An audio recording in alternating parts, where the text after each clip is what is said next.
Greetings to you, dear TV friend, and it is always a wonderful pleasure to have you here on board whenever it concerns the very precise and specific program, Debate over Divine Mercy Radio, Television, an intellectual and learning exercise whereby we are enlivened, of course, with regard to happenings in the society, with regard to previous knowledge on particular things or happenings or events that have been transpiring, that are transpiring, or that will transpire. And that is why we are pleased to have you on board for tonight's edition of the program, Debate over Divine Mercy Radio, Television, coming to you every Saturday from 9 p.m.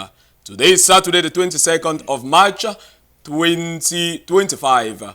Hope the weekend commencing has been great, and I want to assure you, dear TV friend, that with the intellectual exhibition here tonight, your evening and your weekend will be spiced the more. So far, it has been wonderful, and we have been presenting to you certain debate captions, and there have been so much consideration with regard to happenings in the church, in the society at large. And so tonight we are pleased to present to you a debate with the topic captioned "The Imposition of Colonial Language on Indigenous Populations is Cultural Genocide." The imposition of colonial language on indigenous population is cultural genocide. Our panelists and debaters for tonight, of course, we have those who have always been at this platform, definitely those for the motion and those who will be against the motion. And so I begin for those for the motion, and they are seated by my right. Beginning by my right, we have Brother Bernard Asongne. Good evening to you, brother. Good evening, Father. And how are you doing this evening? It's a wonderful evening. I can see you very poised for tonight's debate. All right, time will definitely tell as the minutes gradually unfold. And by his side, of course, is the one who will be marshalling the argument alongside Bernard. That is Jude Aka Zong, seminarian as well. Good evening to you, dear brother. Good evening, Father. And how are you doing this evening? No, I'm very fine, Father. Thank you. I'm sure you don't want to speak much because the material loaded, with you don't want any to evaporate. I see how calm and composed you are. It's a pleasure to have you this evening. And of course, we shall have those who will be at the other side of the panel and those who will be against the motion that the imposition of colonial language on indigenous population is a form of cultural genocide. And those who are acting as a team, of course, peers, joining together, ready to voice their argument and to present them at this platform this evening convincingly, are Franklin Fomukong, seminarian. Good evening to you, Franklin. Good evening, Father. How are you doing this evening? I'm doing well. Okay, wonderful. Yes. I can see that you are doing well. Waxing strong. Oh, thank you, Franklin. And of course, at the same side with Franklin is Jordan Meliki, of course, seminarian as well. Good evening to you, Jordan. Good evening, Father. And how are you doing this evening too? Fine. Okay, that is so good, so wonderful. So far, these are the persons, of course, very regular faces here who will be contributing so deep with regard to our caption for tonight. Dear TV friend, it is wonderful. And of course, the history of the past century shows that millions of people have been uprooted from their homelands, forced to flee on displays within their own countries. And this tragic reality is often the result of perhaps violent conflicts, persecution, natural disasters, just to name a few. Someone did mention that. It is with this background that we shall be getting some arguments with regard to our topic this evening. And so, we'll still remind ourselves, dear TV friend, that our caption for tonight's debate is "The imposition of colonial language on indigenous populations is cultural genocide." Let us begin with those for the motion. Let us get what they've got to tell us this evening. We begin with the first speaker for the motion. Good evening, dear televiewers of Divine Mercy Radio Television. Good evening to you, Father, the moderator of today's session, and to our dear panelists on board. It's a wonderful time that we are going to be having here today, here at the TV again, to debate. But I would like us to begin. You will all bear with me and witness that when you put 6 tablespoons of salt into a cup, a glass of water, you will realize that the eminent result will be a glass of water which has lost its taste completely and is now salty, and even to a greater extent it is bitter. With this in mind, it will be blind for me to argue against the motion with regard to the topic we have on ground, and so I will be arguing for the motion that the imposition of colonial language on indigenous population is a cultural genocide. Before we move further, I would like us to have some terms clearly articulated so that we can avoid having gaps in the course of the debate. By the words colonial language, indigenous population, cultural genocide, which takes central stage and key figures in this debate of today. What do you mean? What is the meaning of indigenous population? What is the meaning of colonial language? What is the meaning of cultural genocides? I begin with colonial language. Colonial language has to do with that which is completely foreign, that which is completely new to a set of people, that which the people view as different, as new, as unique. But when we talk about indigenous population, we talk about a particular set of people, a group of people, a clan with a unique culture, unique tradition, unique background, and unique, everything about them is unique. And when we go to cultural genocides, these are the words which carry the weight of our discussions of today. When we take a close look at the word genocide, its etymological meaning takes us back within the Greek context and as well the Latin context. Raphael Lemkin, a Polish Jewish lawyer, in 1944 was the first to coin this term by combining 2 words, 2 elements, one from Greek and the other from Latin. The very first one, which is genus, from the Greek origin, meaning race, tribe, nation, and as well cida from the Latin context and Latin origin, meaning killing or the act of killing. So literally, genocide will mean the killing of a race, the killing of a tribe or a nation. But in this context, it is the complete massacre and killing of a culture of a particular indigenous people or indigenous population. Now, let us address what needs to be addressed in the debates. If it is red, I would like to call it red. If it is blue, I would like to call it blue and nothing else.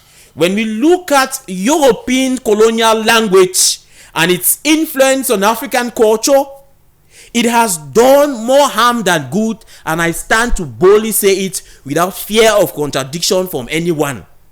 Just as how Frank Zappa, an American music legend, once said, without deviation, progress is not possible, I equally dare to flow in that light in an extensive way that if we Africans don't deviate from colonial language, then let's not dare to talk about progress in our country, in our nation, in our communities, and wherever we find ourselves.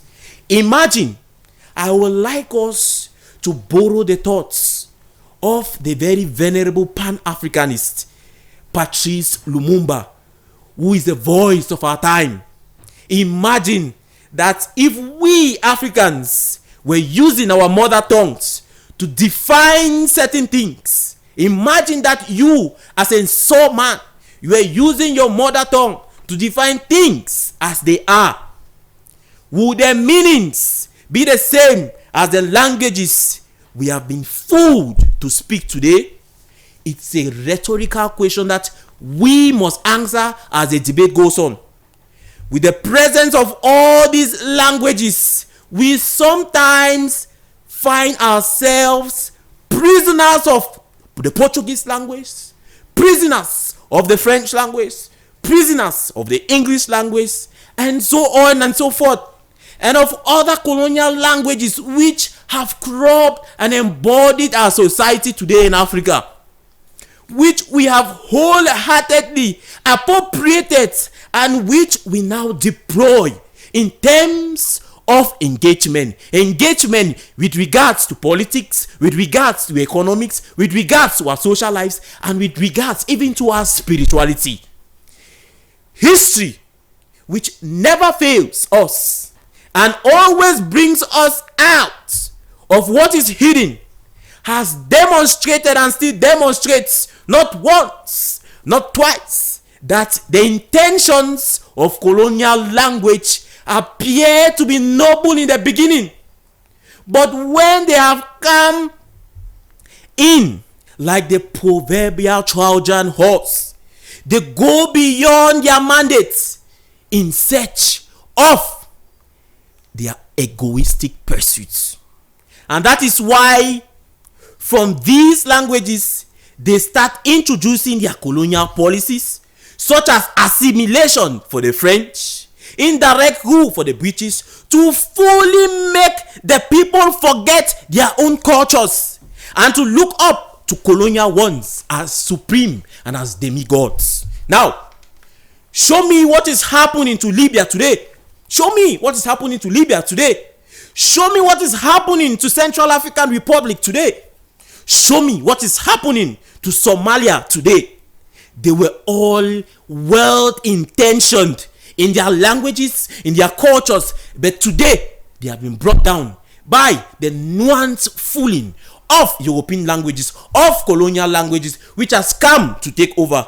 They all had a direction and purpose which their languages were leading them to, till the outbreak of colonial language that has left them where they are presently. In all these colonial languages and coded takeover of African territories, the Europeans continuously became wealthy, while Africans were fooled to abandon its own rich indigenous cultures, which has left it miserable and devastated. Away from colonial language alone, colonialism left lots of harmful impacts on the lives of the African man, as it affected his spiritual life, his mentality. It affected the education system of the Africans. It affected our agriculture. It affected grossly and most importantly our language, which points succinctly to our identity and our economies. Indeed, it was a total change of who we truly are. A total change of who we are from birth. Now, I want us to go practical and look at what history has for us. How many languages do we have in Cameroon? More than 300 languages of them we have in Cameroon. But which of them have been prioritized? English and French. Which am I speaking presently? English. Some people speaking French out there. We cannot use our own collective language to express ourselves. I say strongly that we must inculcate the spirit of Nnamdi Azikiwe of Nigeria, who fought tirelessly to preserve the Nigerian language and culture. We must imitate the fearless spirit of Kwame Nkrumah of Ghana, who stood his ground and toiled so hard to make it what it is today. We must be ready to sacrifice our lives like Nelson Mandela of South Africa, who gave his all to preserve his country. And above all, we must stand up strong like Patrice Lumumba of our time, the Pan-Africanist, the voice of our time, to take up our real identity, and or we shall continue suffering from lack of imagination. Thank you. Thank you very much, Bernard Asongne, first speaker for the motion that the imposition of colonial language on indigenous population is a cultural genocide. It is Thomas Sankara, the former president of Burkina Faso, who emphasized the relevance of linguistic diversity and the need to promote indigenous African language. Yes, dear TV friend, you are on to the debate. That was the first speaker for the motion. Let us delve right down and straight away deep with the first speaker against the motion in the person of Franklin Fomukong. Cardinal, gracias to you, the moderator, for giving me the opportunity to say a word or two on this very sensitive topic, which has to deal a lot with colonialism, not just in Africa but around the world. The imposition of colonial language on indigenous populations is a form or is cultural genocide. I greatly thank my opponents for clarifying the terminologies used in the coining of this debate topic. Culture, colonial language, indigenous populations, genocide, all of his definitions are very correct. Now, according to our topic this evening, the imposition of colonial languages by colonialists like English, French, Spanish, Portuguese, inter alia, among others, leads to a systematic destruction of the culture of indigenous populations, be it in Africa, Asia, South America, or anywhere. But I have a problem with that assertion because for me, the donation of colonial languages by colonialists does not kill indigenous cultures. It leads not to cultural genocide, but to what I would stand this evening to call cultural fusion, cultural syncretism, multiculturalism, transculturalism, creolization, interculturalism, and cultural blending. That is merging of different cultures, which will ultimately lead to the beneficial result in man's life. You obviously benefit man when cultures are being merged together. And the first way to merge cultures, to bring persons together, is through language. Now, two questions. Why do I say the imposition of colonial language on indigenous persons does not kill indigenous cultures? Why? And how does this imposition of colonial language instead benefit the indigenous persons, indigenous populations? First, language as a tool for liberation. Colonial languages expose indigenous populations to various opportunities that the world offers besides their ethnic groups. My dear brothers and sisters, the world is not a closed system. You don't close up yourself in a small tiny cubicle of your ethnic group or colonial languages or your vernacular, your country talk, and you think the world begins there and ends there. Take the case of education. If all of us today, take the case of Cameroon for example, were to speak only our indigenous languages, because as my opponent rightly said, Cameroon as a nation has approximately 300 indigenous languages. If we were to speak only our indigenous languages, how then would we be able to come in contact with the vast wealth of knowledge that the world in general offers to us? If you are a Bamileke man, then you would only have to go to schools attended by fellow Bamileke children and be taught only by Bamileke teachers and read only books written in the Bamileke language, and as such your knowledge will be circumscribed, delimited, demarcated only within the bandwidth of your cultural or ancestral background. Think about it. When you learn cultural languages like English, French, and the rest, you come in contact with great sources of knowledge besides your ethnic group. Not that the sources of knowledge from your ancestors are not important. They are very important, but it opens you up. The African man, the indigenous man must learn one thing, that light comes from different places. Take another case again, economic prowess. How would you be able to move out of yourself? It's all about being eccentric. That's what Blaise Pascal tells us. Man is an eccentric being. He moves out of himself. It's not only about coming back into yourself.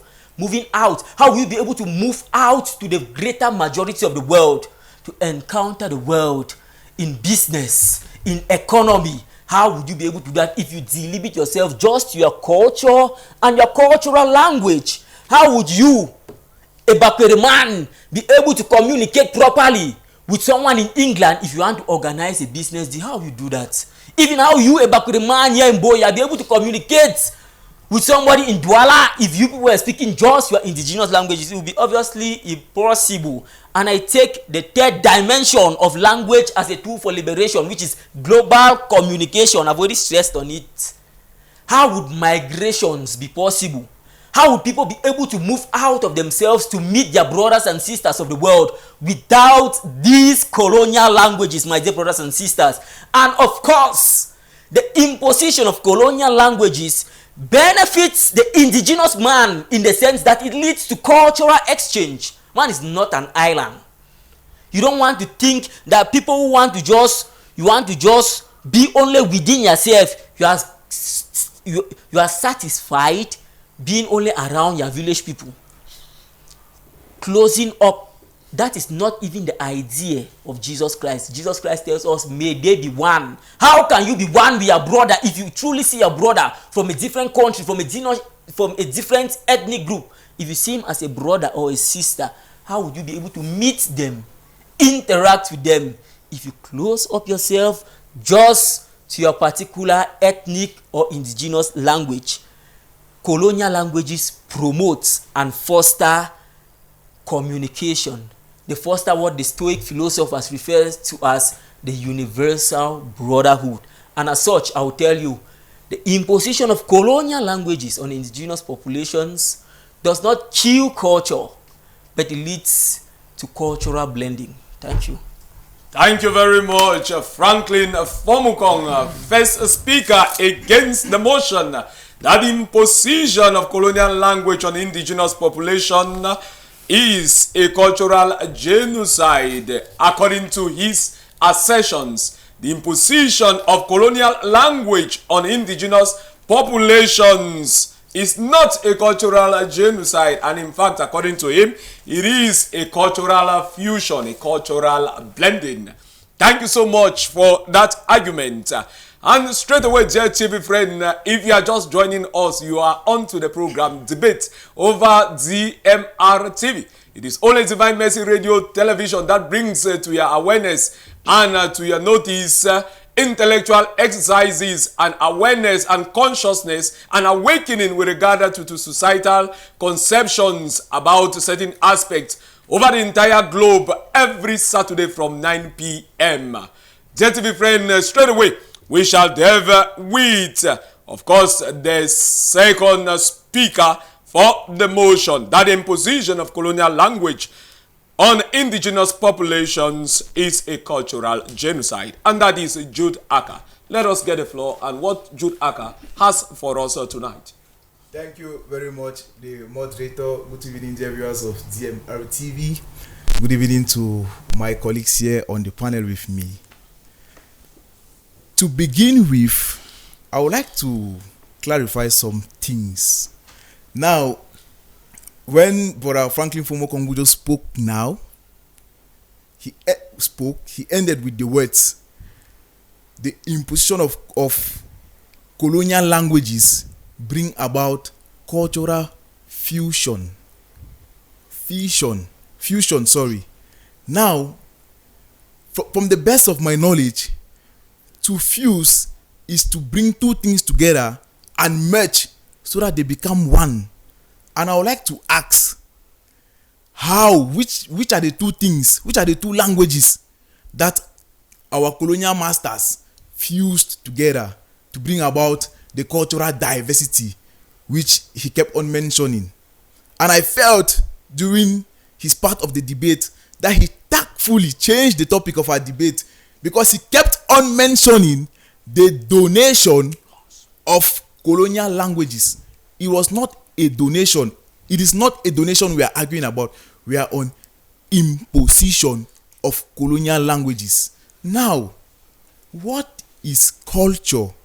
If we are to argue for the motion that the imposition of colonial languages on the indigenous people led to a cultural genocide.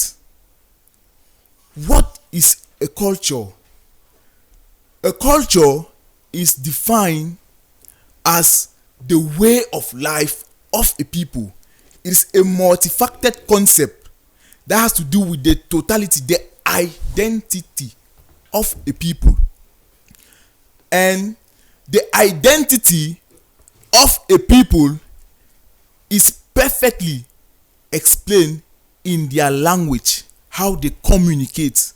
Now, I will ask a question again to Brother Franklin Fomoko.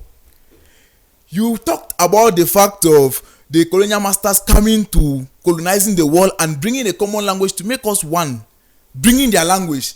Now, Brother Franklin, if you were to go to Germany, are you aware of the fact that you have to study German before leaving Cameroon? Or you want to go to Spain, you have to study Espanol, their language, before leaving? That is so that when you get there, you don't go and impose the Bali language on them. You have to study the language. That is the attitude that we expected from colonial masters if they had to respect and not kill our culture. That was donation, that is giving, that is bringing in to merge. But rather, the colonial masters came into Africa with the mentality of superiority. That is why in their words, Africa was discovered. Before colonization happened just about 300 years ago. It's not far, it's just few years ago. So before then, Africans lived, Africans traded, Africans intermarried, Africans associated. They were not islands. But when they came, they killed our culture, they killed our identity, they tried to redefine the African man. And they started that by their languages, by trying to abolish our language. And I tell you, to this very moment, as I'm talking to you, the Africans have given us, the Westerners, our colonial masters, have given us the mentality that our language is even a taboo, is primitive. That is why I cannot stand on this podium and speak my vernacular. If I was to make a mistake and enter my native language, they will say that's an illiterate. So the Africans, the Europeans, our colonial masters, taught us that to speak your language, to speak your vernacular, to be an African, to represent your culture, is to be primitive. That is why even our dressing, not only our language, they try to recreate us. They try to make us white people. It's not only about speaking the words. It's not only about speaking English. It's even the accent, how you speak the English. That is where the genocide came. That is where our culture was killed. And it is something that is worth lamenting about. Because I assure you, Brother Franklin, that 80% of children that are born in metropolitan cities in Cameroon, good example, Douala, Boya, do not know their vernaculars. They don't know their native languages. And if it continues like this in the next 100 years, when they will be, imagine your parents don't know their vernacular, what would they teach their children? In 100 years or 200 years, the African identity will be completely wiped out. We will speak only English, French, and other international languages. Other languages, you see the superiority in the thing? They call their languages international languages. That's the mindset. That's a superiority mindset. That's a genocide. But our languages, the primitive. That's why even you said in Cameroon we have the native languages. German is a native language. English is a native language. What makes it international is a superiority mindset. It was not a mindset of fusion. It was not a mindset that accepts or embraces cultural diversity. It was a mindset that wanted to recreate, that wanted to redefine the African, and that killed us. That cut us from our roots. If a tree does not have the roots, it will die. Our language is us. We should not We should not be ashamed of it. We should not want to embrace. We should not become what Kadnasara would define as a white man trapped in a black skin. That's what many Africans are. We are white people trapped in black skin. We are ashamed of our traditional dishes. We are ashamed of our dressing. We are ashamed of our languages. We are ashamed of everything that is intrinsically African, because they told us that it was wrong. It was primitive. That is genocide. That is the mentality of wiping out Africans that the white man brought into Africa to recreating the Africans. I ask my question again. Why is it that if I am to go to another country, a European country, why am I supposed to learn their language? Why must I say bonjour before I go to France? Why can they not, when coming to Cameroon, when coming to embrace our diversities, why don't they learn our languages? And why do they tell us the big lie that Franklin Fomokon kept repeating, that without the Western language we will not be knowledgeable? That's a lie. We will be more knowledgeable than this. But Franklin, if you were to be taught in your mother's tongue, if you were to be taught in your vernacular, I tell you, will be more brilliant than what you are today. Because that does it. If I go somewhere to study now, maybe in German, I have to be studying the language before studying the concepts. It makes the learning process difficult, tedious.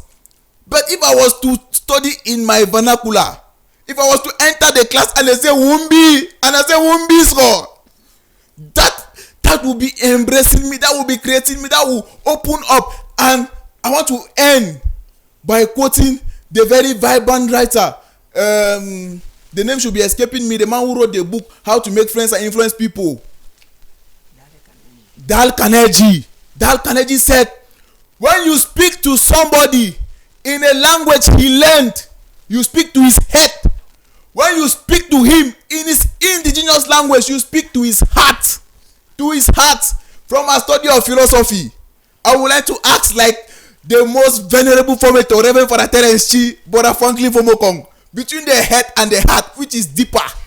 Between speaking to somebody's head and his heart, which is deeper? With this, I conclude by stating firmly that the imposition of colonial languages on the indigenous people is cultural genocide. It is killing the people. It is wiping out their identity. It is recreating them. It is selfish. Thank you. Thank you very much. Jude Aka.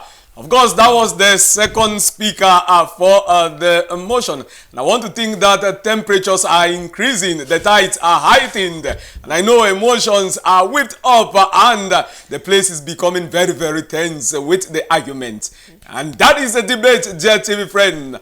You can equally follow us with the, of course, a number projected at your television screen, and chip in your contributions as well with regard to this motion of a deliberation tonight. That is, the imposition of colonial language on indigenous populations is a cultural genocide, as asserted by Brother Jude Aka, that we're talking about imposition, and of course citing his opponents, his learned opponent on the other side.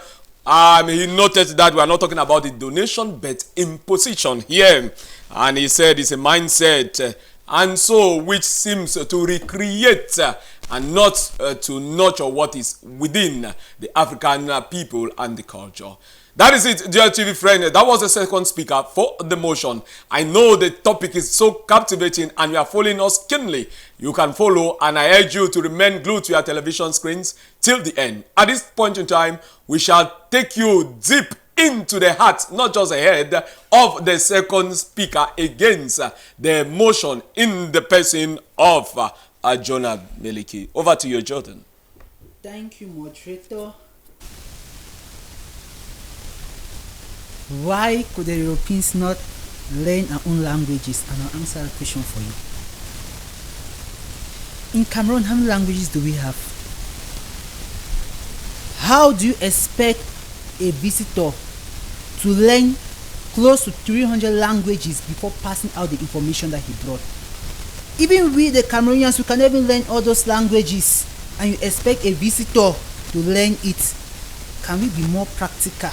We should not speak illusions, things that will not be practical possible. Now, you said if you speak your native language, you put on your native dress, you are considered primitive. That is just a mentality you have decided to develop. Not that anybody has called you primitive, but you put it back in your mind that you are primitive, so you are just saying it. Not that we have said you are primitive for putting on your native dress or speak your native language. I will not proceed to my argument. Greeting televiewers, I will state my point.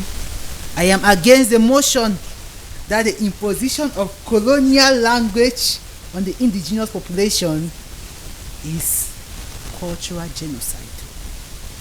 I would like to limit myself to the contemporary society, the present day culture. And why did I decide to limit it? Because when we talk about colonial period, if up to now is still seen. So that's why I want to talk just about the contemporary period. I would not like to get back into history. So looking at this, we'll discover that when we talk about colonial genocide, we are referring to a deliberate destruction or suppression of a group of people, someone's cultural heritage or practices. I would like to answer a fundamental question: why the imposition of colonial language on indigenous populations is not a form of cultural genocide. The adoption of colonial languages has provided the indigenous populations with access to education and global communication. For instance, me as a Bangwa person, Jude, you are not a Bangwa person, Bernard and the other panelists, fact, around the Cameroon itself, let me just talk particular to Cameroon, different group of people. Without a common language, how do you expect us to flourish as one? If I should speak only my native language, it means I am limited just to a particular group of Bangwa people. It means out of that, I cannot stand, I cannot communicate. How do I learn the access of good education without a common language? You cannot learn. I would like that we should use practical instances. I will use the city council of Limbe. Actually, it's Bakre, inhabited normally Bakre people is a land, but inhabited by several people. Bangwa, So, Bamliki, different group of people. If everybody was supposed to speak their own normal language, okay, Bangwa might speak your language, Bakre speak your own language, Bamliki speak your own language. So at the end, how will they live together as one? Or do you expect everybody to relocate back to the village? They can say, okay, fine, since you want to preserve a native language, stay in your village, talk to your village people, and you work with them. You discover even the rate of civilization will be so slow, or you will die off. Looking back into history, you discover without these languages, even the method of trade was something lamentable. The way of living, that is why due to, you will see high level of favoritism when you start going to deep-rooted nature of cultural inclination. But if everybody is one, universal brotherhood, we are all one, we live together as well. You discover that everybody has a living space because we all know that there is a common language that binds us together. I can speak freely to everybody and to the hearing of everyone because the essence of communication is for your audience to be able to listen to you. But if my audience cannot listen and get what I am saying, understand what I'm saying, means the essence of communication has been defeated already. So if I should stand here and I'm speaking my native language, knowing that my audience will not be able to understand what I am saying, then the essence of that message has been defeated. So what are you talking about? Cultural genocide. Now, let us look again the aspect of complexity of language. Cultural language are complex, and the imposition of colonial language does not necessarily equate it to cultural genocide. We have several languages, different individuals and different communities. So if a community decides to choose or adapt to a particular language that is communication, do you still regard that as cultural genocide? If we decide that, okay, yeah, in this boya, we should adapt the English language since it's going to ease communication, because we have different other languages that others may not understand, so we want to use a common language which we call international because it is, so far it has crossed the boundaries of another country, international. it has ease, so it's complex. So use something which will ease us to understand ourselves better. Do you actually see that because we are using a different language, it means we have killed your own native language? We have not killed it, but because of a purpose or the sake of communication, that is why we have adapted or picked up a new way. We are not necessarily saying that we are killing your own language. You are free when you go back home. Speak your children in your language. In a family setup, they will understand you. That is the essence. If they will understand, it means that is the purpose of it. Teach them. We have not said don't teach. Teach them, but at least they should have a common language that binds everybody together. So, without much ado or say, I reaffirm my stand against the motion that colonial language on the indigenous populations is cultural genocide. Thank you. Thank you very much, Jordan Meliki. And that was the second speaker against the motion for tonight's debate, which is the imposition of colonial language on the indigenous populations is a cultural genocide. Have you ever considered reflecting on this caption? Have you ever considered standing or arguing for the motion that the imposition of colonial language on the indigenous populations is a form of cultural genocide? Or have you ever considered being against the motion? This is an opportunity for you, dear TV friend, as you follow the debaters for tonight. At this point in time, we have listened to both those for the motion and against the motion. And so we are going to take a very short break in order for them to put up their points together so that we have the culminating arguments for and against. We shall be back in a bit.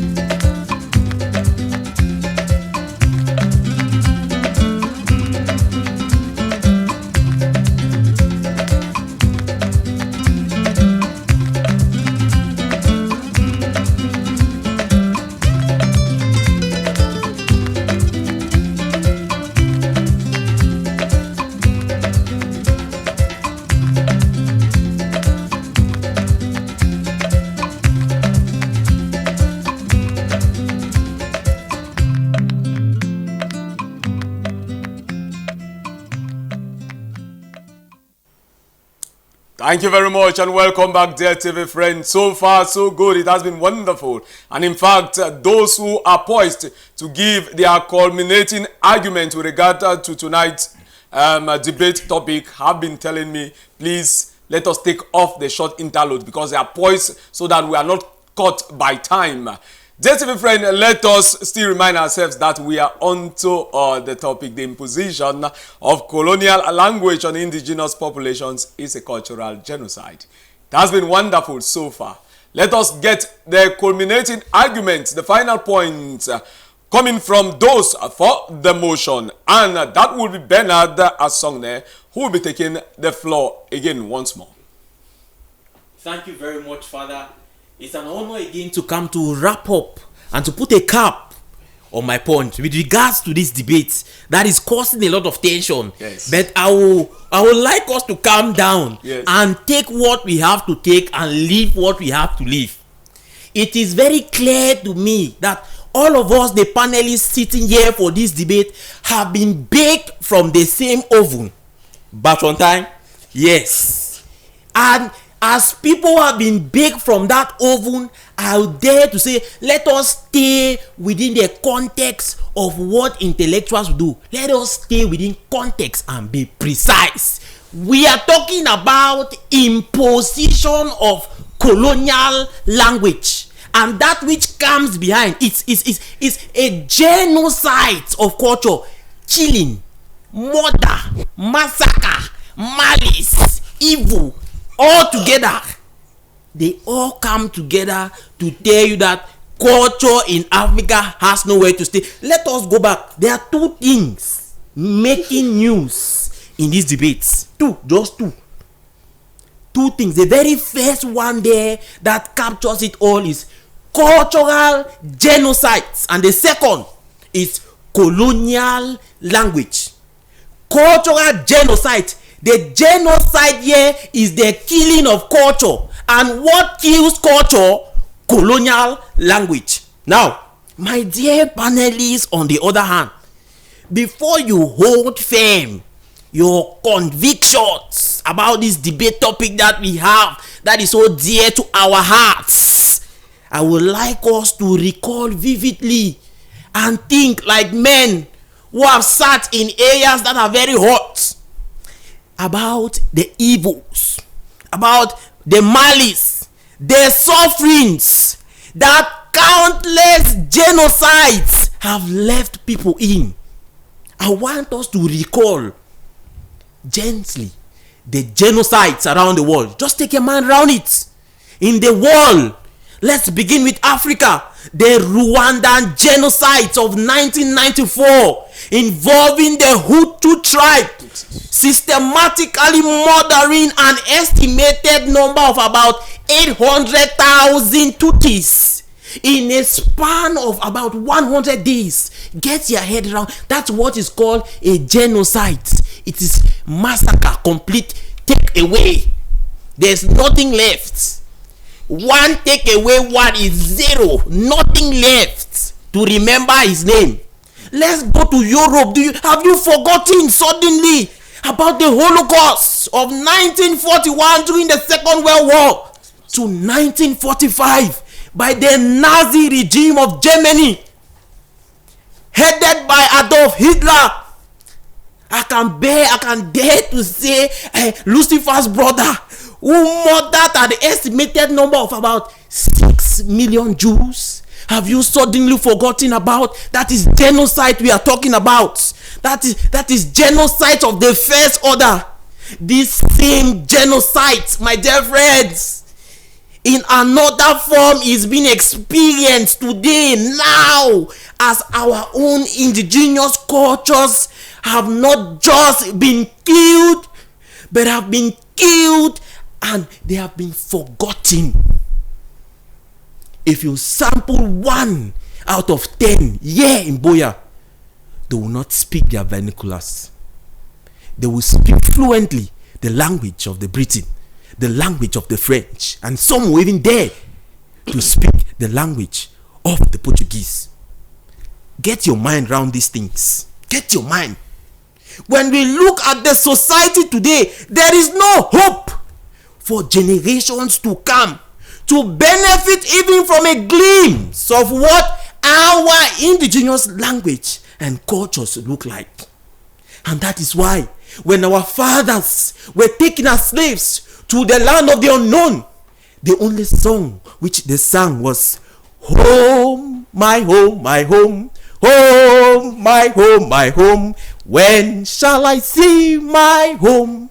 When shall I see my native land? I will never forget my home.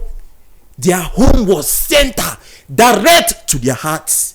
It was their culture. It was their all. And so, the imposition of colonial language on the indigenous population has not only made them lose that which is core to their culture or disrupt of a cultural transmission, but to a greater extent, the erosion of their identity. I beg to conclude, it is not open for any debate that language is a powerful mark of identity.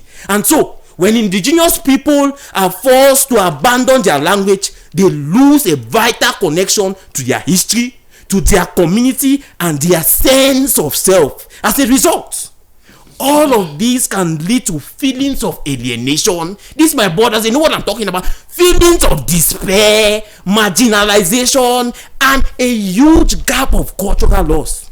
I stand now to reaffirm my stand without hesitation and without any fear of the unknown.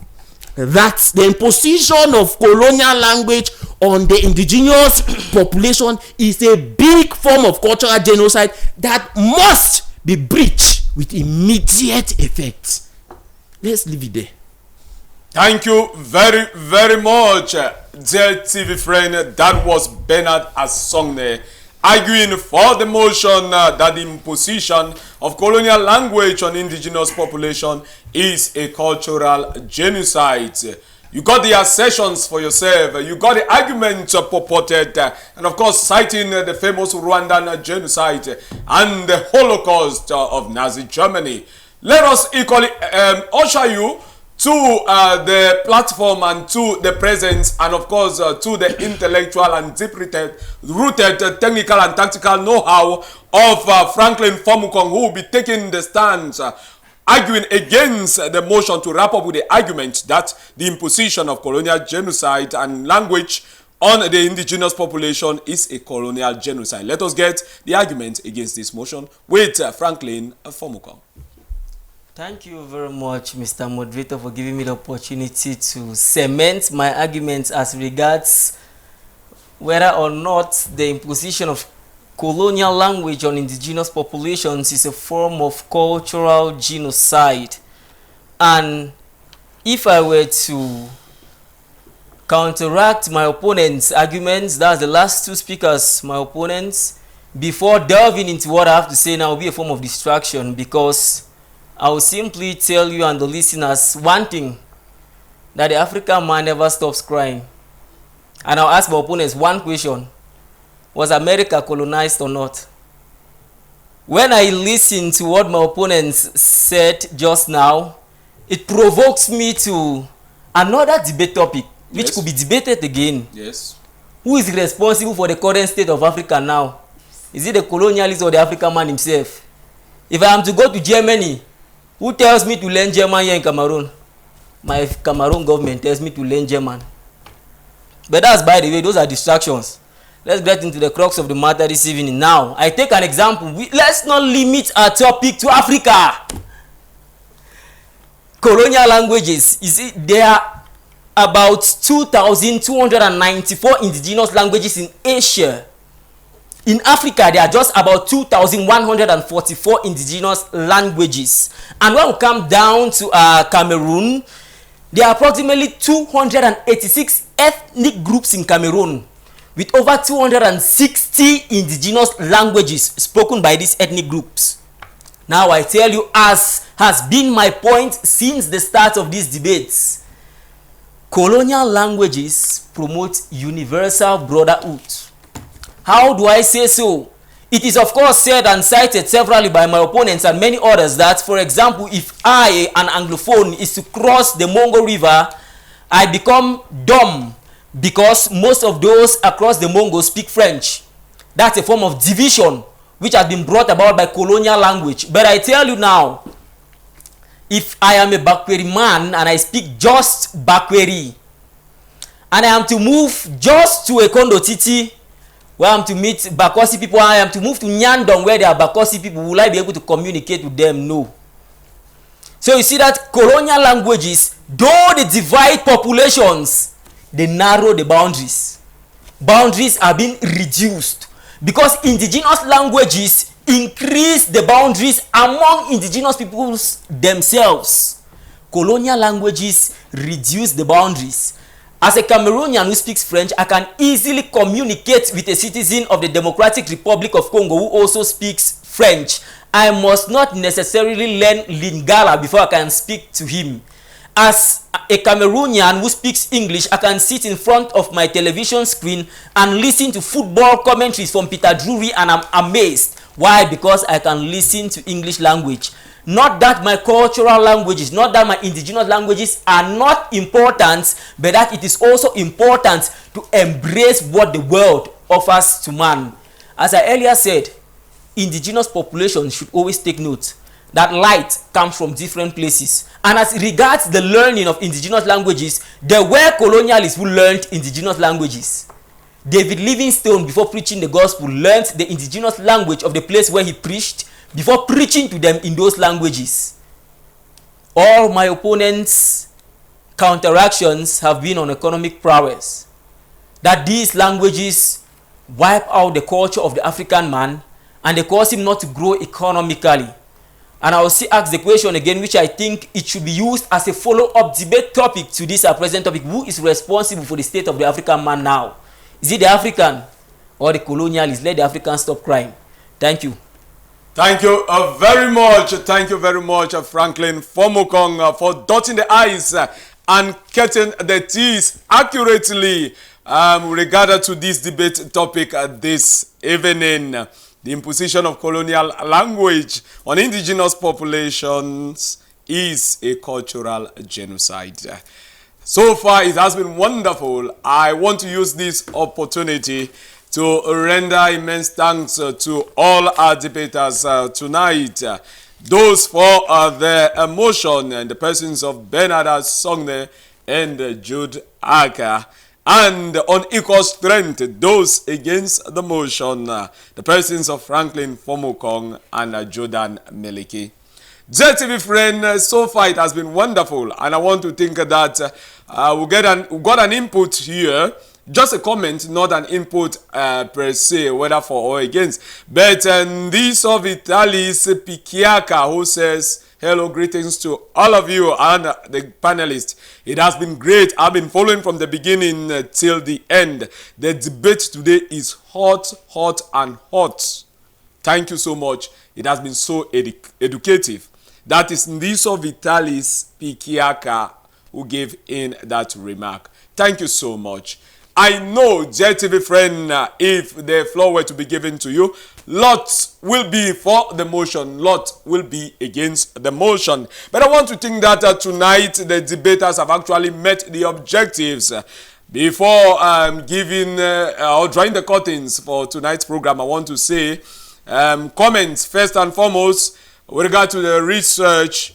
It was deeply done by those for and against the motion. We had a deep research with a whole lot of reference and citations with concrete examples. For instance, the Rwanda genocide and the Holocaust. I want to think that this was great together with authors. Authors were cited and situations were equally brought forward. Like, of course, somebody who actually interpreted and said the imposition of colonial language on indigenous population is a cultural genocide. On this topic, somebody mentioned the fact that it's like a white man trapped in a dark complexion and cited the author. Thank you very much, dear TV friend and the debaters. I want to think that the research was really deep and the arguments marshaled with a great lot of conviction. Of course, that's why the atmosphere became a little bit tense at the point in time. And one of the debaters succeeded to actually tell us to calm down. But I wonder, because in calming down, of course, the emotions were equally whipped. So thank you so much for the deep argument marshaled. And there wasn't an attack of personality. In fact, that heresy or fallacy wasn't wasn't committed. And I want to think that again we avoided as much as possible to go against the fallacy of hasty generalizations with lots of examples given from inductive reasoning to conclusions, not just from deductive level, but from inductive with general examples, and then we came to conclusion. That pattern flowed. The language strength was equally good, despite the fact that we've got to work a few with regard to some constructions and the rest. Cognizant of the fact that it is a debate forum and expressions flow, language flow, and points flow. That is it.